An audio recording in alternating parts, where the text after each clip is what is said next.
To new shot. ఈ question చూడండి. The fraction equal to 0.474747 so on అని ఉంది కదా. దీన్ని ఫ్రాక్షన్లోకి ఎలా మార్చుకోవాలంటే, ఇప్పుడు ఏదైతే నెంబర్ రిపీట్ అవుతుందో 474747 అని ఇచ్చాడు కదా, ఇక్కడ ఏమవుతుంది 47 రిపీట్ అవుతుంది కాబట్టి 0.47 బార్.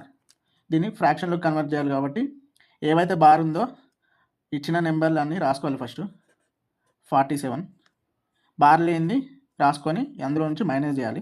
ఏం లేదు కాబట్టి 0. కింద ఎన్ని నెంబర్లకైతే బార్ ఉందో అన్ని 9లు రాసుకోవాలి. తర్వాత దీన్ని సాల్వ్ చేస్తే 47/99 ఇది ఆన్సర్ అవుతుంది. ఒకవేళ ఇక్కడ 47కు ఓన్లీ 7కి బార్ ఉంటే మాత్రం అప్పుడు ఎలా చేయాలంటే, ఇచ్చిన నెంబర్ రాసుకోవాలి, బార్ లేని నెంబర్ను మైనస్ చేయాలి కాబట్టి ఇక్కడ 4 మైనస్ చేయాలి. బార్ ఒక్కదానికే ఉంది కాబట్టి 9 రాసుకోవాలి. బార్ లేని నెంబర్లు పాయింట్కు ఇటు తర్వాత బార్ అయితే వెయిట్కి ఉండదో అన్ని 0లు రాసుకోవాలి.